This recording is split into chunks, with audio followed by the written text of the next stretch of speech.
ಉಡುಪಿ ಪರ್ಯಾಯ 2026 ಜನವರಿ 18 ಭಾನುವಾರ 2026ರಂದು ನಗರದಾದ್ಯಂತ ಬೆಳಗಿನ ಜಾವ ಮೆರವಣಿಗೆ ನಡೆಯಲಿದೆ. ಈ ಉತ್ಸವವು ಅಷ್ಟಮಠಗಳ ನಡುವೆ ಉಡುಪಿ ಶ್ರೀ ಕೃಷ್ಣ ಮಠದ ನಿರ್ವಹಣೆ ಮತ್ತು ಪೂಜಾ ಹಕ್ಕುಗಳ ದ್ವೈವಾರ್ಷಿಕ ವರ್ಗಾವಣೆಯೊಂದು ಪ್ರಮುಖ ಭಾಗವಾಗಿದೆ. 2026 ಪರ್ಯಾಯದ ಪ್ರಮುಖ ವಿವರಗಳು. ಆರೋಹಣ ಪೀಠಾಧಿಪತಿ ಶಿರೂರು ಮಠದ 31ನೇ ಮಠಾಧೀಶರಾದ ಶ್ರೀ ವೇದವರ್ಧನ ತೀರ್ಥ ಸ್ವಾಮೀಜಿ ಅವರು ಮೊದಲ ಬಾರಿಗೆ ಸರ್ವಜ್ಞ ಪೀಠವನ್ನು ಏರಲಿದ್ದಾರೆ. ನಿರ್ಗಮನ ಪೀಠಾಧಿಪತಿ ಜನವರಿ 18, 2024ರಿಂದ ಪೀಠಾಧಿಕಾರ ವಹಿಸಿಕೊಂಡಿರುವ ಪುತ್ತಿಗೆ ಮಠದ ಶ್ರೀ ಸುಗುಣೇಂದ್ರ ತೀರ್ಥ ಸ್ವಾಮೀಜಿ ಅವರು ಜವಾಬ್ದಾರಿಗಳನ್ನು ಹಸ್ತಾಂತರಿಸಲಿದ್ದಾರೆ.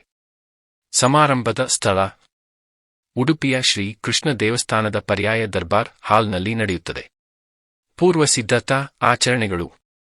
ಉಡುಪಿ ಪರ್ಯಾಯ 2026ರ ಕಾರ್ಯಕ್ರಮಕ್ಕೆ ಮುಂಚಿತವಾಗಿ ಹಲವಾರು ಪ್ರಾಥಮಿಕ ಮುಹೂರ್ತಗಳು ಈಗಾಗಲೇ ಪೂರ್ಣಗೊಂಡಿವೆ. ಅವುಗಳೆಂದರೆ ಬಾಳೆ ಮುಹೂರ್ತ ಡಿಸೆಂಬರ್ 6, 2024 ಅಬ್ಜರಣ್ಯದಲ್ಲಿ 1000 ಬಾಳೆ ಸಸಿಗಳು ಮತ್ತು ತುಳಸಿಯನ್ನು ನೆಟ್ಟ ಮೊದಲ ಆಚರಣೆ. ಇದು ಸಾಮೂಹಿಕ ಅನ್ನದಾನಕ್ಕೆ ಬಾಳೆ ಎಲೆಗಳ ಪೂರೈಕೆಯನ್ನು ಮತ್ತು ಪೂಜೆಗೆ ತುಳಸಿಯನ್ನು ಖಚಿತಪಡಿಸುತ್ತದೆ. ಅಕ್ಕಿ ಮುಹೂರ್ತ ಮಾರ್ಚ್ 6, 2025 ಅಕ್ಕಿ ಸಂಗ್ರಹಿಸುವ ಆಚರಣೆ.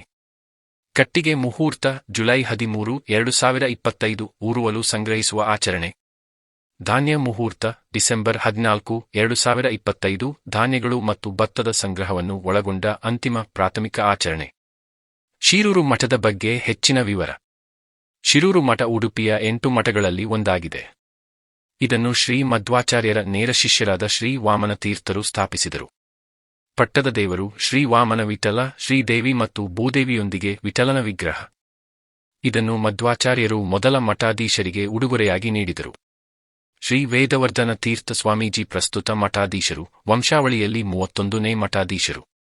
ಉಡುಪಿ ಶಾಖೆ ಶ್ರೀ ಕೃಷ್ಣ ಮಠದ ಪೂರ್ವ ಭಾಗದಲ್ಲಿ ಪ್ರಸಿದ್ಧ ಕನಕನ ಕಿಂಡಿಯ ಪಕ್ಕದಲ್ಲಿದೆ.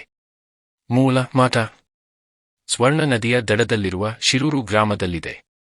ಸರ್ವಜ್ಞ ಪೀಠದ ಮಹತ್ವ. ಸರ್ವಜ್ಞ ಪೀಠ ಶ್ರೀ ಮಧ್ವಾಚಾರ್ಯರು ಕುಳಿತುಕೊಳ್ಳುತ್ತಿದ್ದ ಪವಿತ್ರ ಸ್ಥಾನವಾಗಿದೆ. ಈ ಸ್ಥಾನವನ್ನು ಆರೋಹಣ ಮಾಡುವುದರ ಮೂಲಕ ಮಠಾಧೀಶರಿಗೆ ಶ್ರೀಕೃಷ್ಣನ ಮುಖ್ಯ ಪೂಜೆಯನ್ನು ಮಾಡುವ ಮತ್ತು ಶ್ರೀಕೃಷ್ಣ ಮಠವನ್ನು ನಿರ್ವಹಿಸುವ ವಿಶೇಷ ಹಕ್ಕನ್ನು ನೀಡಲಾಗುತ್ತದೆ.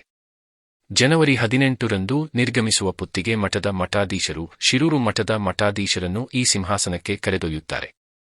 ಈ ಸಮಯದಲ್ಲಿ ಹೊಸ ಮಠಾಧೀಶರಿಗೆ ಅಕ್ಷಯ ಪಾತ್ರೆ ಮತ್ತು ದೇವಾಲಯದ ಕೀಲಿಗಳನ್ನು ಹಸ್ತಾಂತರಿಸಲಾಗುತ್ತದೆ. ಇದು ದೈವಿಕ ಜವಾಬ್ದಾರಿಯ ವರ್ಗಾವಣೆಯನ್ನು ಸೂಚಿಸುತ್ತದೆ.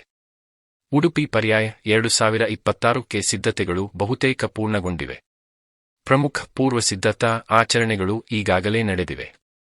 ಮುಂಬರುವ ಅಂತಿಮ ಸಿದ್ಧತೆ ಜನವರಿ 9, 2026 ಶ್ರೀ ವೇದವರ್ಧನ ತೀರ್ಥ ಸ್ವಾಮೀಜಿಯವರ ಪುರಪ್ರವೇಶ ಕಡಿಯಾಳಿ ದೇವಾಲಯ ಮೂಲಕ ನಡೆಯಲಿದೆ.